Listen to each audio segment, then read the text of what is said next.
Si quieres más historias ocultas de la Segunda Guerra Mundial, no olvides suscribirte y dejar tu like. Eso nos ayuda a seguir trayendo relatos únicos. En 1940, en los astilleros de Yokosuka, a la sombra del colosal acorazado Yamato, comenzó a tomar forma un proyecto que se mantendría en el más absoluto secretismo. Se trataba del casco número 110, concebido originalmente como un tercer buque de la clase más grande jamás creada. Japón, en aquel entonces, aún confiaba en que los cañones de 460 milímetros serían el corazón de su supremacía naval. Pero la guerra en el Pacífico estaba cambiando de manera radical. La derrota de Midway en 1942 destrozó la confianza japonesa en sus flotas de superficie. 4 portaaviones habían sido hundidos en cuestión de horas, y la lección fue brutal. El dominio en el mar ya no dependía de acorazados, sino del poder aéreo. Fue entonces cuando los altos mandos tomaron una decisión desesperada. Aquel casco inconcluso debía transformarse en un portaaviones. Así nació el Shinano, no como una creación cuidadosamente planificada, sino como un compromiso entre orgullo e improvisación. El Shinano no fue concebido como un portaaviones de ataque, sino como un coloso de apoyo. Su papel principal sería servir como arsenal flotante, combustible de aviación, municiones, armas kamikaze, cohetes tripulados Oka y lanchas suicidas Shinjo. Japón ya no podía permitirse construir nuevas flotas ofensivas, solo sostener las que aún sobrevivían. Pero esa indefinición lo convirtió en un buque extraño, demasiado grande para ser solo apoyo, demasiado incompleto para ser un verdadero instrumento ofensivo. A diferencia de los portaaviones estadounidenses, diseñados en serie y con funciones claras, el Shinano era un experimento a medio terminar. Sus ingenieros trabajaban bajo presión, con escasez de materiales y con órdenes de avanzar a cualquier costo. Los compartimentos estancos no fueron probados con rigurosidad. Las soldaduras quedaron incompletas y los sistemas de control de daños apenas se estaban instalando. El resultado, un gigante con pies de barro. El secretismo era absoluto. Ni siquiera muchos dentro de la propia Marina Imperial sabían de su existencia. Se decía que el Shinano sería la joya que equilibraría la balanza, una carta secreta capaz de devolverle esperanza al imperio. Pero en los muelles, quienes veían de cerca aquella mole comprendían que algo no estaba bien. El tamaño era impresionante, sí, pero la prisa dejaba huellas. Un casco gigantesco, pero frágil en su interior. En octubre de 1944, durante su botadura, ocurrió un accidente que pareció anticipar su destino. El portón del dique seco colapsó, provocando inundaciones en los compartimentos más bajos. Aunque los ingenieros lograron contener el agua, el incidente fue una señal de alarma. El Shinano había nacido marcado por las prisas y los errores, y aunque oficialmente se reportó como un simple contratiempo, para muchos fue un mal presagio. Aún así, los mandos japoneses estaban decididos a ponerlo en servicio. No había tiempo. Con los portaaviones hundidos en Midway y los estragos de la batalla del Golfo de Leyte, Japón necesitaba mostrar fuerza, aunque fuera solo en apariencia. El Shinano debía zarpar, completo o no. En ese momento, el gigante de acero se encontraba en el límite entre mito y realidad. Para sus constructores, una obra colosal que simbolizaba la última esperanza. Para sus detractores, un buque condenado desde el principio. Lo que nadie imaginaba era que aquel secreto cuidadosamente guardado se convertiría pronto en una de las tragedias más rápidas y devastadoras de toda la guerra en el Pacífico. El Shinano fue votado oficialmente en noviembre de 1944, aunque en la práctica seguía siendo un gigante incompleto. Su estructura básica estaba terminada, pero muchos de sus sistemas vitales no lo estaban. Bombas de achique, puertas estancas, tuberías de ventilación y hasta equipos eléctricos permanecían a medio instalar. En un portaaviones, cada detalle podía significar la diferencia entre la vida y la muerte. Y sin embargo, en Shinano, la prisa había vencido a la seguridad. La Marina Imperial estaba desesperada. El recuerdo de Leyte aún ardía. El mayor enfrentamiento naval de la historia había revelado la vulnerabilidad japonesa. Los portaaviones convertidos en señuelos fueron sacrificados sin piedad y los buques insignia retrocedieron humillados. En ese contexto, el Shinano fue visto como una carta de último recurso. El propio almirante Toyoda ordenó acelerar su salida, sin esperar a que estuviera totalmente listo. La tripulación asignada era un reflejo de esa improvisación. Reclutas jóvenes, sin experiencia en el mar, fueron embarcados con apenas unas semanas de entrenamiento. Los veteranos escaseaban. Muchos habían muerto en Midway, en Guadalcanal o en Leyte, y los que quedaban eran distribuidos entre demasiadas unidades. El capitán Toshio Abe, un oficial respetado pero sin experiencia previa al mando de portaaviones, recibió la tarea imposible de conducir aquel coloso. Los obreros de Yokosuka trabajaban día y noche para apurar cada soldadura y cada tubería. Sin embargo, era evidente que el buque no estaba listo para combate. No tenía grupo aéreo propio. Apenas llevaba algunos cazas de defensa y un enorme cargamento de armas especiales. Su cubierta de vuelo, aunque imponente, estaba casi vacía. Los ingenieros advirtieron a sus superiores. El Shinano debía someterse a pruebas de mar exhaustivas antes de embarcarse en cualquier misión. Pero esas advertencias se ahogaron en el mar de urgencias políticas y militares. El alto mando quería verlo navegar cuanto antes, como prueba de que el imperio todavía podía construir maravillas de acero. El día de su primera misión fue fijado sin margen para dudas. El Shinano partiría de Yokosuka rumbo a Kure, llevando un cargamento estratégico de aviones suicidas, armas especiales y toneladas de combustible. Era un traslado, no un despliegue de combate. Pero aún así, la operación sería de altísimo riesgo. Submarinos estadounidenses patrullaban las aguas japonesas con implacable precisión. La tripulación embarcó a contrarreloj. Muchos marineros ni siquiera conocían los pasillos internos. Se perdían en la maraña de compartimentos y escaleras. Algunos dormían sobre colchones improvisados en bodegas aún en construcción. El ambiente era de nerviosismo y ansiedad. Sabían que estaban a bordo de un gigante, pero no se sentían protegidos por él. El 28 de noviembre de 1944, bajo un cielo gris y frío, el Shinano abandonó Yokosuka escoltado por 3 destructores: el Yukikase, veterano de innumerables batallas; el Hamakase, curtido en Midway; y el Isokase, otro superviviente de la guerra interminable. En apariencia, el convoy representaba la fuerza y la resistencia del imperio. En realidad, eran piezas gastadas que luchaban por prolongar una ilusión. Los habitantes de la bahía vieron pasar al coloso con asombro. Su cubierta se extendía como una isla flotante. Sus líneas eran diferentes a todo lo conocido. Algunos marineros en tierra lo saludaron como un presagio de victoria. Otros lo miraron en silencio, intuyendo que aquel monstruo era más un símbolo que un arma real. El capitán Abe sabía que su misión no era gloriosa. Transportar municiones no inspiraba canciones ni discursos, pero llevaba sobre sus hombros el destino de miles de hombres que lucharían en las próximas batallas. El Shinano debía llegar a Kure, sin importar los riesgos.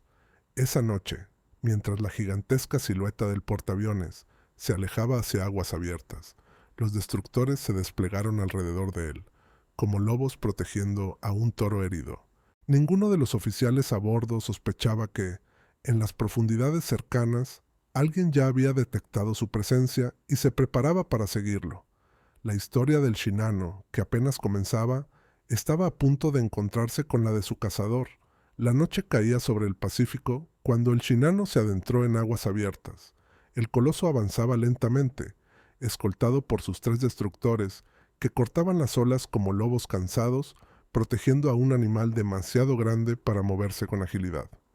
La tripulación del portaaviones se afanaba en tareas rutinarias.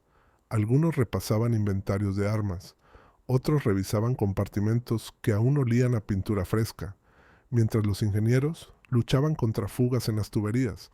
Aunque la misión era oficialmente un simple traslado, la tensión era palpable. Los marineros sabían que las aguas alrededor del archipiélago japonés estaban infestadas de submarinos enemigos. Desde 1943, la Armada estadounidense había perfeccionado una estrategia letal: bloquear las rutas de suministro, asfixiar a Japón desde el mar y atacar a todo lo que flotara. El Shinano, cargado hasta los topes de bombas, torpedos, cohetes suicidas y combustible de aviación, era un objetivo demasiado jugoso. Si un submarino lo encontraba, las consecuencias serían desastrosas. El capitán Toshio Abe recorría el puente con paso firme, aunque su rostro denotaba preocupación. Conocía las deficiencias de su buque. Había insistido en reforzar las patrullas de vigilancia, en duplicar las guardias nocturnas, pero en el fondo sabía que ni las escoltas ni las medidas de precaución podían borrar la verdad. El Shinano estaba lejos de estar listo para la guerra. A bordo, la tripulación se dividía entre entusiasmo y miedo. Para muchos, navegar en un portaaviones tan inmenso era motivo de orgullo.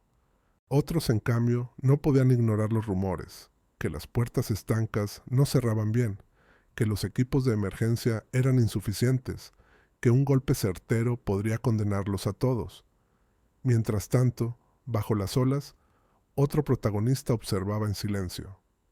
El USS Archer Fish, un submarino estadounidense al mando del comandante Joseph Enright, patrullaba la zona desde hacía días.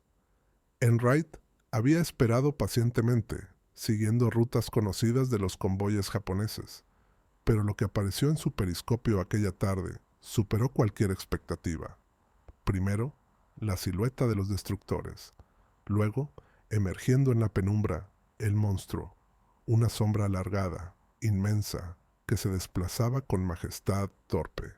Enright comprendió de inmediato que estaba ante algo extraordinario. No era un portaaviones ordinario.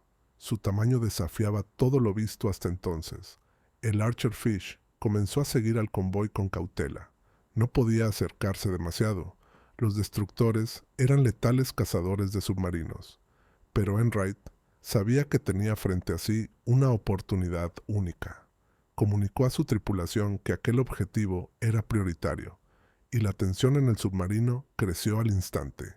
Durante horas, ambos gigantes, el Shinano en la superficie y el Archer Fish en las profundidades, se movieron como piezas en un tablero invisible.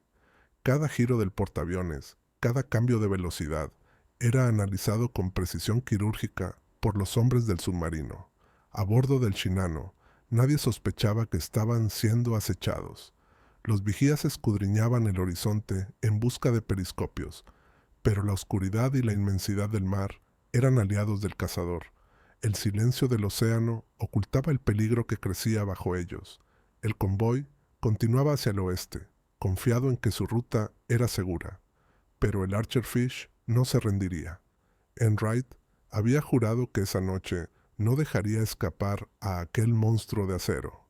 En las entrañas del portaaviones japonés, los marineros se preparaban para una travesía larga, ignorando que, con cada milla que avanzaban, se acercaban al momento en que el destino del Shinano quedaría sellado para siempre.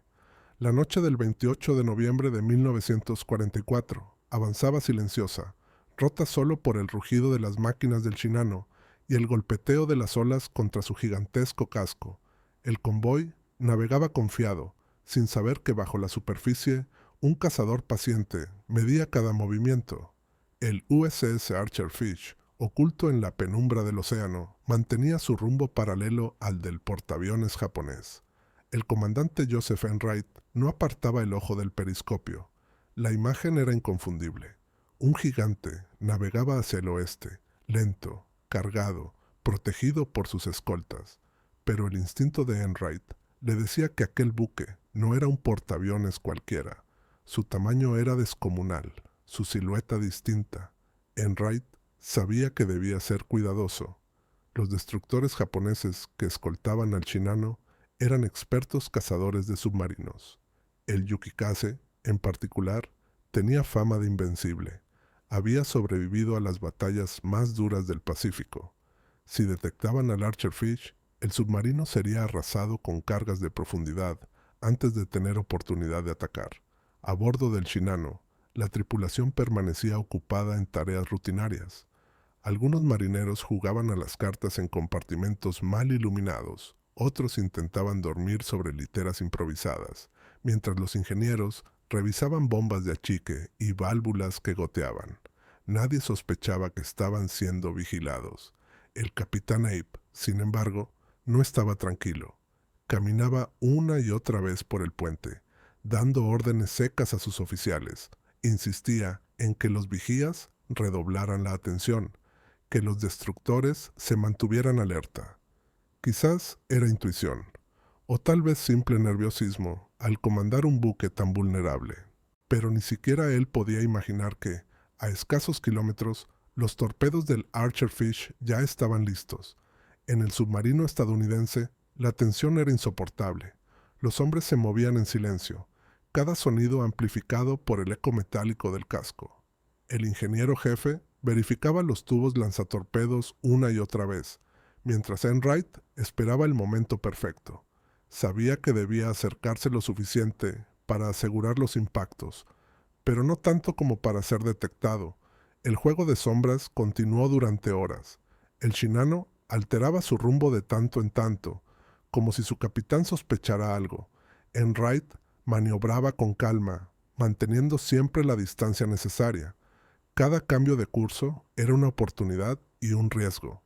Si perdía contacto, el objetivo podría escapar. Si se acercaba demasiado, los destructores lo destruirían. Finalmente, poco después de la medianoche, el portaaviones japonés giró hacia el sur, reduciendo su velocidad. Era la señal que Enright había estado esperando. El Archerfish maniobró en silencio, alineando sus tubos de proa con la inmensa silueta que se recortaba en la oscuridad. En el interior del submarino, los hombres contuvieron la respiración. Enright dio la orden: preparar todos los torpedos disponibles. La tripulación trabajaba en un silencio absoluto, como si el más mínimo ruido pudiera delatar su posición. A bordo del Shinano, mientras tanto, reinaba una calma engañosa. Los marineros charlaban en cubierta, bajo un cielo estrellado, ignorando que la muerte los acechaba desde las profundidades. El capitán Abe miraba hacia el horizonte, convencido de que su mayor preocupación eran los aviones enemigos, no un submarino invisible. Enright fijó la distancia, calculó la velocidad, el rumbo y finalmente susurró la orden que sellaría el destino del gigante. ¡Fuego! Los tubos del Archerfish rugieron, y 6 torpedos se lanzaron hacia la mole japonesa. Bajo las olas, los proyectiles avanzaron como flechas silenciosas, trazando un camino inevitable hacia el corazón del Shinano. La caza había terminado.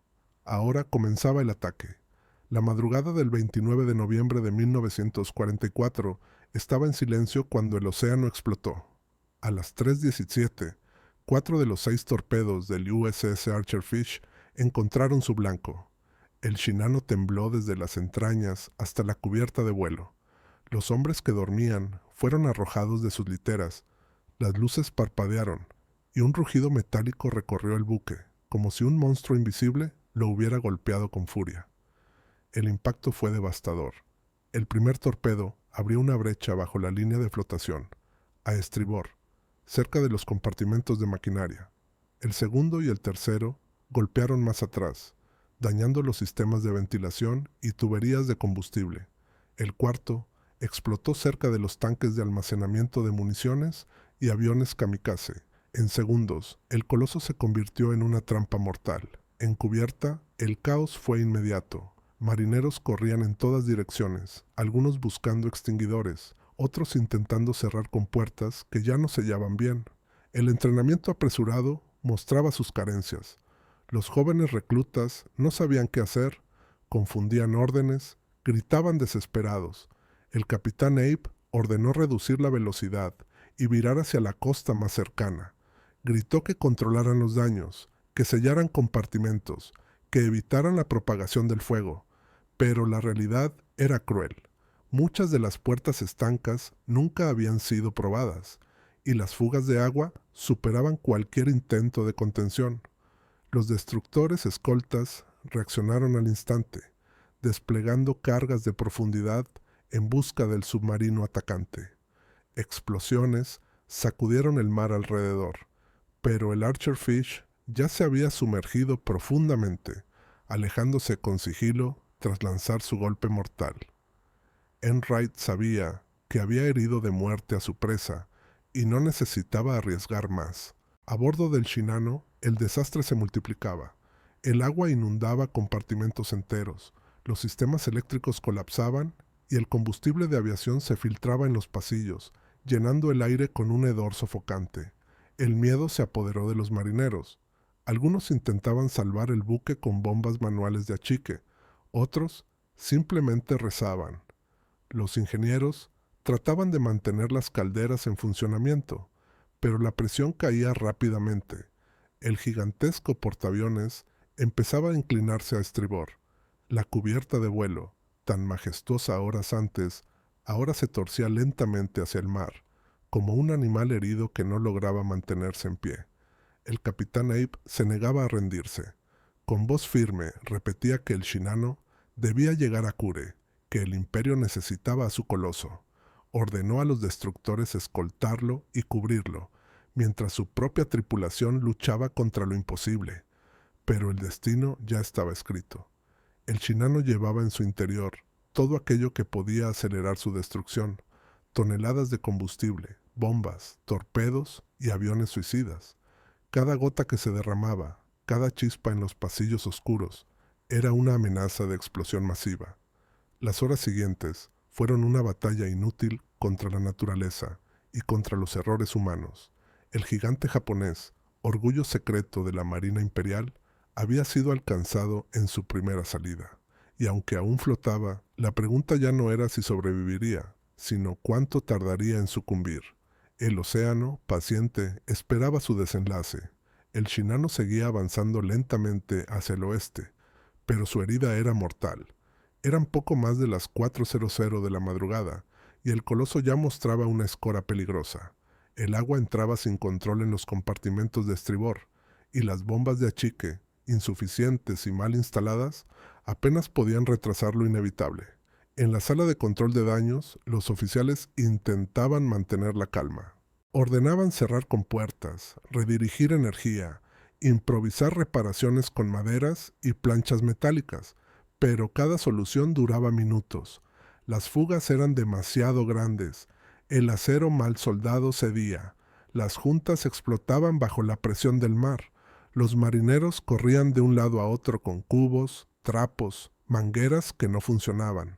Los gritos se mezclaban con el estruendo del agua y el chisporroteo de cables eléctricos. Muchos eran jóvenes que nunca habían enfrentado un combate real.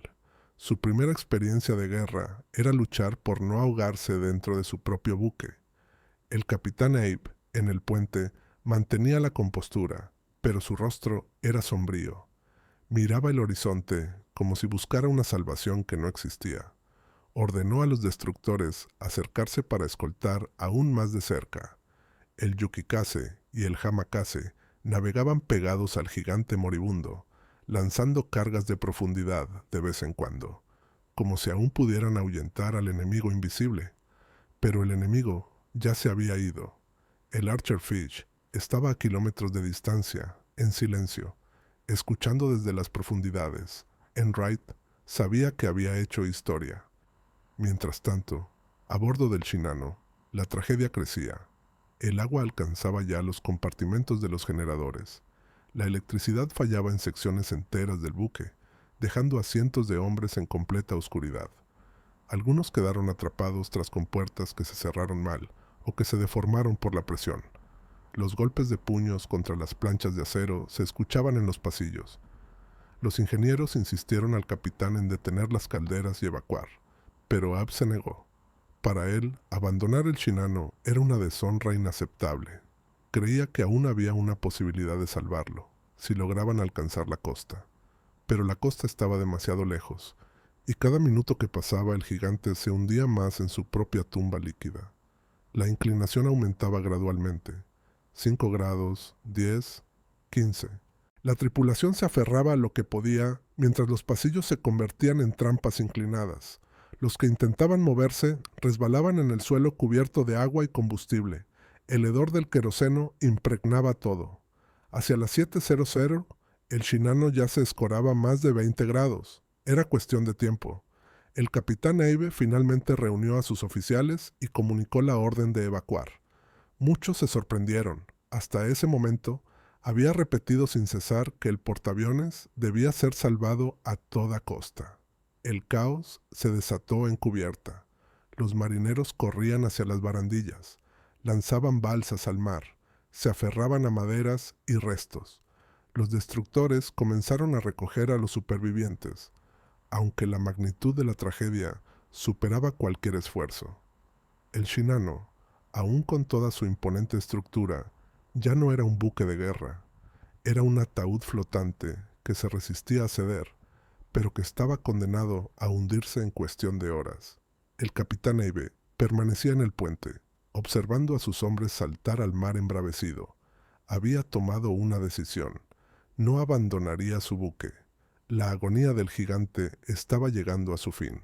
El amanecer del 29 de noviembre de 1944 encontró al Shinano en sus últimos momentos. El sol apenas asomaba por el horizonte cuando el coloso, orgullo secreto de la Marina Imperial, se inclinaba ya más de 30 grados hacia estribor. Desde la distancia parecía una isla que se desplomaba lentamente en el mar, devorada por su propio peso. La cubierta de vuelo, que horas antes se extendía como una promesa de poder, ahora estaba a punto de sumergirse. Los destructores Yukikase, Hamakase e Isokase navegaban frenéticamente alrededor, lanzando botes salvavidas y recogiendo a los marineros que lograban saltar al agua. Los hombres se aferraban a maderas, a balsas improvisadas, a cualquier cosa que pudiera mantenerlos a flote en aquel océano helado. A bordo, el caos se había transformado en resignación. Los compartimentos bajos estaban completamente inundados. Los pasillos inclinados se convertían en trampas donde la gente se deslizaba sin poder escapar. Algunos marineros, atrapados, golpeaban hasta el último momento contra las planchas de acero, mientras otros rezaban en silencio. El capitán Toshio Abe, en el puente, se mantuvo firme. Había rechazado la idea de evacuar y se aferró a su deber hasta el final. Con uniforme impecable, se inclinó en una última reverencia hacia su tripulación y alzó la voz para que los oficiales más cercanos lo escucharan. Un capitán no abandona su barco. Después se quedó en silencio, observando cómo el mar reclamaba lo que Japón había construido con tanto secreto y tanta prisa. A las 10:57 de la mañana, tras más de 7 horas de agonía, el Shinano se hundió definitivamente. El agua cubrió su gigantesca estructura en cuestión de minutos, dejando tras de sí un remolino de espuma, combustible y restos flotantes. El mayor portaaviones jamás construido hasta entonces desapareció de la superficie en su primera misión, sin haber disparado un solo avión. De los más de 2.400 hombres a bordo, apenas unos 1.400 sobrevivieron. Cerca de 1.000 quedaron atrapados o fueron arrastrados por el mar junto al buque. Para los destructores escoltas, la misión se convirtió en un rescate desesperado, pero la magnitud de la tragedia superaba cualquier esfuerzo humano. La noticia del hundimiento del Shinano golpeó como un mazazo a la Marina Imperial. El secreto mejor guardado, la esperanza de mostrar al mundo que Japón aún tenía fuerza en el Pacífico, había desaparecido en menos de un día. Peor aún, lo había hecho sin siquiera enfrentar una batalla real, hundido por un solo submarino y por los errores de su propia construcción apresurada. Para los Estados Unidos, el éxito del Archer Fish fue celebrado como una hazaña. El comandante Enright pasó de ser cuestionado por su inactividad en misiones anteriores a convertirse en un héroe. Su ataque demostró que incluso el gigante más imponente podía caer ante la paciencia y precisión de un cazador silencioso. El hundimiento del Shinano marcó más que la pérdida de un portaaviones. Fue el símbolo del colapso de la estrategia japonesa y la confirmación de que la guerra en el mar ya no se libraba con colosos de acero, sino con la movilidad y la eficiencia. Japón había apostado por un monstruo que nunca llegó a pelear. Hoy, el Shinano sigue descansando en el fondo del Pacífico, convertido en un monumento sumergido a la arrogancia, a la prisa y a la desesperación de un imperio que se desmoronaba. Su historia, vista solo una vez en la superficie, es recordada como una de las más extrañas y trágicas de la Segunda Guerra Mundial.